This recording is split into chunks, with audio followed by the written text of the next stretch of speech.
అంటే ఇన్ఫ్యాక్ట్ ఇందాక మనం మాట్లాడుకున్నట్టు బలూచీల నుంచి తీవ్రమైన ప్రతిఘటన ఉంది పాకిస్తాన్కి. వాళ్ళు కూడా అయి ఉండొచ్చు. పక్క నుంచి ఖైబర్ పఖ్తూన్ఖా ఏరియా నుంచి ఉన్నారు కొన్ని గ్రూప్స్. తర్వాత అటు చూస్తే తెహరీక్ తాలిబాన్ పాకిస్తానీ టీటీపీ ఉంది ఆఫ్ఘన్ నుంచి. సో వీళ్ళ మధ్య ఏంటంటే ఈ కొట్లాట్లు ఎక్కువైపోయినాయి టెర్రర్ గ్రూప్స్ మధ్య.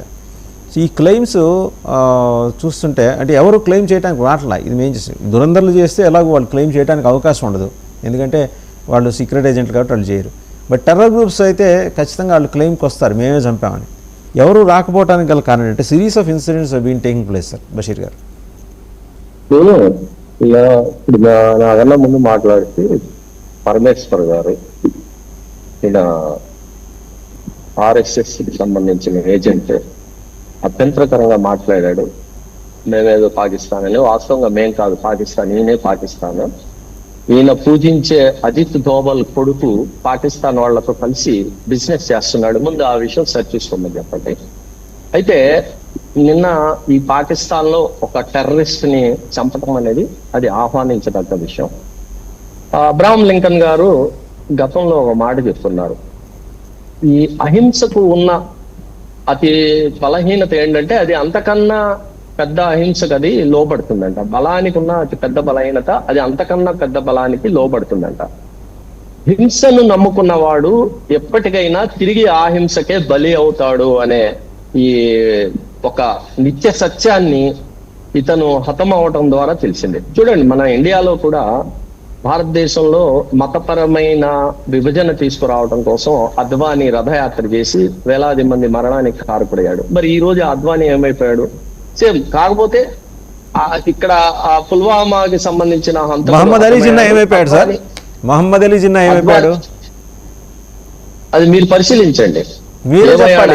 ఎందుకంటే మీరు ఆ పార్టీకి అనుబంధంగా పుట్టిన పార్టీ మీది. ఆ పార్టీకి అనుబంధంగా మా పార్టీ పుట్టలా, ఆ పార్టీకి అనుబంధంగా బీజేపీ ఆర్ఎస్ఎస్ పుట్టే చూసుకోండి. మాది ఇండియన్ యూనియన్ ముస్లిం లీగ్ పార్టీ, దాంతో మాకు సంబంధం లేదు. మహమ్మద్ అలీ జిన్నా ఏమయ్యాడు? ఆయనకు మామూలుగానే చావు వచ్చింది. ఆయన మనం మామూలుగా చనిపోయాడు తప్పనిచ్చి ఆయన్ని ఇండియా విభజన ఓటు జరిగినప్పుడు ముస్లిం లీగ్ ఎవరికి ఓటేసింది? పాకిస్తాన్ కి ఓటేసింది, ఇండియాకి ఓటేసింది? అడగండి కొంచెం బషీర్ గారిని. ఏంటి ఇండియన్ యూనియన్ ముస్లిం లీగ్ ఎవరికి ఓటేసింది? ఓటేసిన తర్వాత ఎందుకు పాకిస్తాన్ కి వెళ్ళలేదని అడగండి. ఎప్పుడు ఎవరు ఓటేసింది? ఎవరికి ఓటేసింది? దేశ విభజన సమయంలో ఇండియన్ యూనియన్ ముస్లిం లీగ్ ఎవరికి ఓటేసింది అది అని అడుగుతున్నారు. దేశ విభజన సమయంలో అసలు ఇండియన్ యూనియన్ ముస్లిం లీగ్ పార్టీ ఎవరికి ఓటు వేయాల? ఇది పెద్ద అబద్ధం అండి, ఇది పెద్ద అబద్ధం. వాళ్ళు పాకిస్తాన్ కి ఓటేసి 75% ఇది డాక్యుమెంటెడ్. ఇది మౌలానా అబుల్ కలాం ఆజాద్ గారు ఇండియా విన్స్ ఫ్రీడమ్ బుక్ లో రాశారు. ఇండియన్ యూనియన్ ముస్లిం లీగ్ ఓటు వేసి వాళ్ళ పార్లమెంటేరియన్స్, వాళ్ళ అసెంబ్లీ వాళ్ళు పాకిస్తాన్ కి వెళ్ళలేదు. It is a documented fact. It is a documented fact by Congress. It is a documented fact by Muslim. It is a documented fact by Maulana Abul Kalam Azad. ఇప్పుడు మాట్లాడండి పాకిస్తాన్ రిప్రజెంటేటివ్. పరమేశ్వర్ గారు ఒక్క నిమిషం ఆగండి. మీరు ఆర్ఎస్ఎస్ బీజేపీ బాగా ట్రైనింగ్ తీసుకున్నారు, నేను ఒప్పుకుంటున్నాను.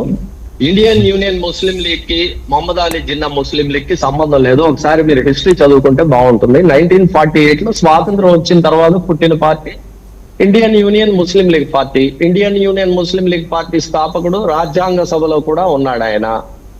ఆయన రాజ్యాంగ సభ సభ్యుడు, లోక్సభ సభ్యుడు, రాజ్యసభ సభ్యుడు, తమిళనాడులో అక్కడ అసెంబ్లీలో ప్రతిపక్ష నాయకుడు. కాబట్టి స్వాతంత్రం వచ్చిన తర్వాత 1948లో ఇండియన్ యూనియన్ ముస్లిం లీగ్ పార్టీ పుట్టింది. ముందు ఇది తెలుసుకుంటే బాగుంటుంది. కాబట్టి ఎవరు దాని మెంబర్స్? ఇండియన్ యూనియన్ ముస్లిం లీగ్ మెంబర్స్ ఎవరు ఫామ్ అయ్యారు? ఎక్కడి నుంచి వచ్చారు? ఆకాశం సడన్ గా పడ్డారు ఇండిపెండెన్స్ తర్వాత. భారతదేశం రెండుగా విభజన అవ్వాలి అని కోరుకున్న సావర్కర్, హిందూ మహాసభ, అందులోంచి పుట్టిన పార్టీ ఆర్ఎస్ఎస్ లో నుంచి. ఆయన వల్ల రాలేదు, సావర్కర్ వల్ల 2 నేషన్ థియరీ రాలేదు. మీకు మీ హిస్టరీ ఎవరి వల్ల వచ్చింది? Very good, very good. I appreciate you. You are a big fan. You are a big fan. You are a big follower and you are a member of RSS. I appreciate you. మీరు ఎలా భారతదేశాన్ని మీలాంటి వ్యక్తులు పరిశీలనలో వచ్చి మీలాంటి వ్యక్తుల వల్ల భారతదేశం నాశనం అయిపోతుంది.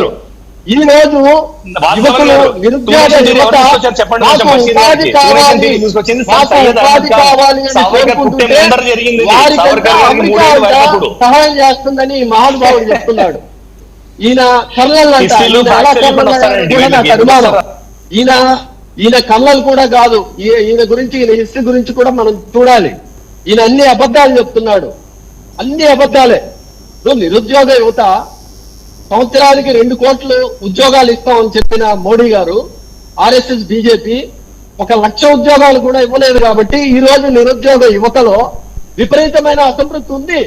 ఆ అసంతృప్తి కారణంగా వీళ్ళు కాక్రోచెస్ మాకు ఉద్యోగాలు ఇవ్వండి అని చెప్పేసి రోడ్డు మీదకి రాకుండా సోషల్ మీడియాలో వాళ్ళ గళాన్ని విప్పుతూ ఉంటే, ఈయన ఏదో నేను పరిశీలకుల్ని, నాకు అన్ని అంతర్జాతీయంగా ఏదో తెలిసని మిడిమిడి జ్ఞానంతో మాట్లాడుతూ భారతదేశంలో ఉన్న భారతీయ నిరుద్యోగుల్ని, యువకుల్ని అవమానిస్తూ మాట్లాడుతున్నాడు. ఈ వ్యక్తి, ఈ కడుపు నిండిన వ్యక్తి, పెన్షన్ తీసుకునే వ్యక్తి రోడ్డు మీదకి రావాలి. రోడ్డు మీదకి వచ్చి క్షేత్రస్థాయిలో పరిశీలిస్తే ఈ రోజు భారతదేశంలో ఉన్న యువతలో నిరుద్యోగం ఏ స్థాయిలో ఉంది, నిస్పృహ ఏ స్థాయిలో ఉంది అనేది అర్థమవుతుంది.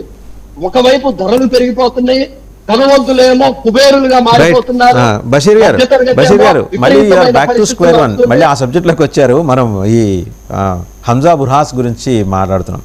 ఈ పర్టికులర్ టెర్రర్ యాంగిల్లో అంటే ఒక్కళ్ళొక్కళ్ళు వాళ్ళని అంతమొందిస్తూ వెళ్తున్నారు. నేననేది ఉగ్రవాద గ్రూపులు ఎక్కువ పనిచేస్తున్నాయి, నాట్ దట్ ఈస్ దురంధర్ అనే ఒక అభిప్రాయం కూడా ఉన్నది వాళ్ళలో. వాళ్ళు ఇప్పుడు ఇమ్రాన్ ఖాన్ విషయం ఇందాక మీరు ప్రస్తావన చేశారు, అక్కడ చెప్పాల్సింది మర్చిపోయాను, ఇప్పుడు చెప్తున్నాను. ఆయన he's from Balochistan, tribal population ఎక్కువ ఉన్న ఏరియా నుంచి రావటాన్ని ఈ పాకిస్తాన్లో కూడా ఈ సవర్ణ సువర్ణ వాదాలు ఉన్నాయి. ఈ పంజాబ్ నుంచి వచ్చిన వాళ్ళు ఎక్కువ డామినేట్ చేసి వాళ్ళని తొక్కేశారు. సో ఆయన వాయిస్లెస్ పీపుల్కి రిప్రజెంటేటివ్గా వచ్చిన ఆయన్ని ఎంత దుర్మార్గంగా అక్కడి నుంచి పదవి నుంచి తొలగించారనేది మనకు అర్థమవుతున్న విషయం. అది అక్కడ ఆయనే హిమ్సెల్ఫ్ కన్ఫెస్డ్. కుట్ర చేసింది కూడా పంజాబ్ ప్రాంతానికి చెందిన Syed Asim Munir. He was then ISI chief. ఆయన కుట్ర చేశాడు. అక్కడ గమనించండి, ఈ అంశాలన్నీ పరిగణలోకి తీసుకున్న తర్వాత ఉగ్రవాదులు లేకపోతే కొందరి పరిభాషలో లిబరేషన్ లీడర్స్ అంటారేమో, బలూచి యోధులు వాళ్ళు ప్రధానంగా ఇన్వాల్వ్ అయ్యారు అనేది ఒక అబ్జర్వేషన్ అండి. బషీర్ గారు ఖచ్చితంగా నేను చెప్పేది అదే. ఉగ్రవాదం అనేది, తీవ్రవాదం అనేది, రక్తపాతం అనేది అంతిమంగా తిరిగి తీవ్రవాదానికి, ఉగ్రవాదానికి, రక్తపాతానికే దారి చేస్తుంది. కత్తి పట్టినోడు కత్తితోనే చేస్తాడు. అయినా ఇక్కడ మనం గమనించాల్సింది ఏంటంటే, పాకిస్తాన్ అనేది ఒక విఫల దేశం. ఆ విఫల దేశాన్ని గురించి మనం నిరంతర భజన చేసే కన్నా చైనా మీద మనం వాడితో, చైనాతో మనం పోటీ పడటం, చైనా అభివృద్ధి ఎలా సాధించిందో చైనాని మించి మనం అభివృద్ధి సాధించాలని చూడటం, చైనా ఈ రోజు మన భూభాగంలోకి వచ్చేసింది, చొచ్చుకుని వస్తుంది, దాన్ని తిరిగి ఎలా వెనక్కి తిప్పికొట్టాలనేది చూస్తే బాగుంటుంది అనేది నా ఉద్దేశం. Right, thank you Bashir Ahmed garu, colonel Parameshwar గారు, డాక్టర్ రియాజ్ గారు అండ్ పేకెట్ ప్రసాద్ గారు, అందరికీ ధన్యవాదాలు. సో ఇది ఇవాళ డిబేట్. జెన్జీ ఉద్యమానికి బీజం పడింది భారతదేశంలో. అయితే ఇక్కడ సుస్థిర ప్రభుత్వం ఉంది ఈ దేశంలో. సో దీన్ని ఎలా అడ్రస్ చేయాలి, ఎలా ట్యాకిల్ చేయాలో తెలుసు. దీని వెనకాల ఉన్న డీప్ స్టేట్కి ఉన్న వివిధ అంగాలు ఎలా పనిచేస్తున్నాయి, ఫండింగ్ ఎక్కడి నుంచి వస్తుంది. ఎప్పుడో ఆమ్ ఆద్మీ పార్టీలో కేజ్రీవాల్కి అసోసియేట్గా పనిచేసిన పొలిటికల్ స్ట్రాటజిస్ట్ ఆయన అభిజిత్ దీప్కే ఈరోజు ఎంఏ పబ్లిక్ రిలేషన్స్ చేస్తున్నారు యుఎస్లో. ఒక అవకాశం నుంచి సంక్షోభం సృష్టించడం ఎలాగో డీప్ స్టేట్కి తెలుసు. 62 సంఘటనలు లోగడ జరిగినాయి. యుఎస్ఏ 1905